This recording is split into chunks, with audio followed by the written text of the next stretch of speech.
Welcome to Shorty SuperCoach. I hope you've been enjoying the player profiles footy-wise, but today I wanted to take a look at a bit of tennis. Just a quick video, this one, but I do love my tennis, as you guys probably know, and I thought, well, maybe there's a bit of a SuperCoach version for the tennis. Bit of Googling, realised there was, stumbled my way onto what looks very much like, obviously, the SuperCoach setup, but for pure tennis, not just the Australian Open, but the whole season. So I love me cricket as well, but surprisingly don't do the BBL fantasy, which many people probably would, and it's certainly more popular than this. I think this tennis one's in its second season.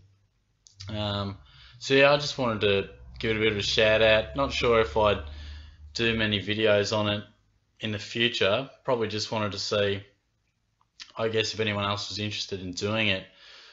Firstly, before I take a look at my team, I'll go to the league, and if you're interested in making a team, there's the league code. Feel free to jump in. It'll pretty much just be me and one other mate once he joins.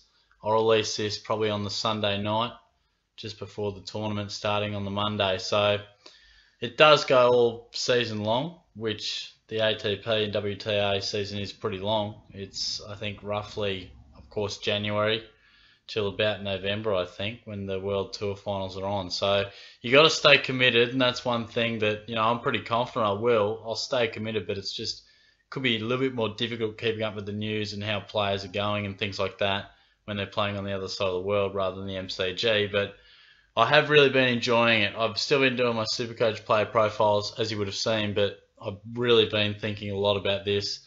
And I think this has a different test to SuperCoach. As you can see, a few more trades, different pricing, but the elements of the tournament aspect and the way you pick players is quite interesting and different to SuperCoach. But I'll go along to my side here and you can take a bit of a look. So, excuse me, you have your 8 players on the court, and 4 of those are extremely important. Of course, you don't quite have a captain who scores double rather than, well, he's still your captain, but he scores 50%, and then 3 key players who score plus 20%, and then 4 others. So, reading a few forums, looking at some other teams, it seems as if the bench, while being important, maybe isn't as important as it is for SuperCoach. I think really kicking off game 1 is, of course, the Australian Open, and you get the most points from Grand Slam. So I think it's key to basically try and put the 2 winners and the 4 finalists, if you can, on the court, ideally being the top 4. Therefore, I have gone away from some real key players being on my bench. When I first did it, it was much more even, a much more even team. I had a few really good young players on the team or on the bench, but looking at other teams and reading, I think it's just key to put all your coin on the court, and then maybe you can change it up, because we've got 72 trades. So I think you can take a look at my side there. I'm not going to run through it. I mean, I think they all sort of speak for themselves. You got Gorgas there, a bit of a point of difference. So's Goffin, really like him. If you're asking for a tip from me, obviously Del Potro is my tip for the Australian Open, and clearly I like a few of the other guys. I mean, it's tough to go past Federer, but he costs about 25 million, so didn't want to use a quarter of my cap on the Fed, who I think will be there and abouts, obviously, but I do feel he may have won his last Grand Slam, as much as I love Federer. In terms of the women's, it's a tough one. Probably Wozniacki, probably, but it's tough to split her and Kerber, I think, and even Svitolina. I really like her as well, so that'll be interesting. And the toughest part with this tennis, obviously with the footy, when you're picking your side, they all have a genuine chance to score well, because Pendlebury doesn't directly impact Dangerfield.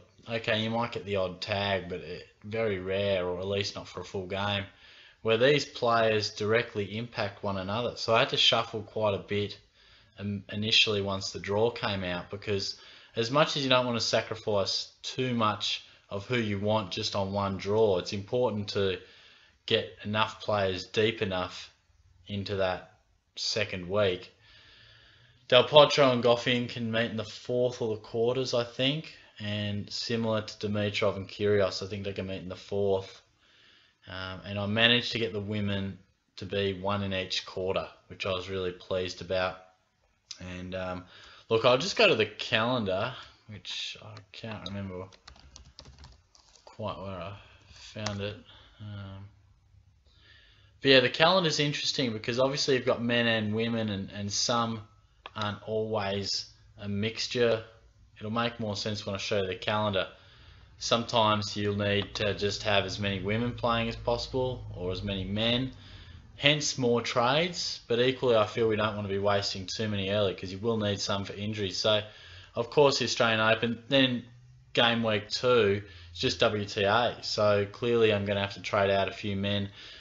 Still coming to grips as to whether or how important it is to field more than 5 or 6 players without burning too many trades. I suppose I'll learn, but clearly you need to field those key 4 players to get the bonus points percentage wise, and a 5th and 6th clearly would be important.